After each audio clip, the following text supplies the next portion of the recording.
the obesity rate in the U.S., 30 years ago, there was about 22% of American adults were obese. Now it's close to 40%, so that's been quite a rise. It's a new report that shows that diabetes diagnoses are dropping. The number of new diabetes cases each year has been going down for almost 10 years. And that's puzzling because diabetes is very closely associated with obesity, and obesity has been going up. This was done by researchers at the Centers for Disease Control and Prevention in Atlanta. They think one explanation is that in the late 1990s, they changed the definition of what counts as diabetes. They expanded it, so people who didn't used to be counted as diabetic were.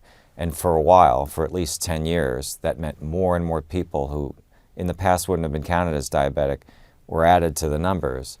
But when they did that expansion, they were catching cases that had been out there that hadn't been diagnosed before. And they think that all that settled out after about a decade went by. So as the new cases were diagnosed, say from 2011 on, it wasn't finding old cases that had been out there and now are being added because of the new definition. It's just legitimately new cases. So they think that that rise may have petered out, and that may be part of what happened.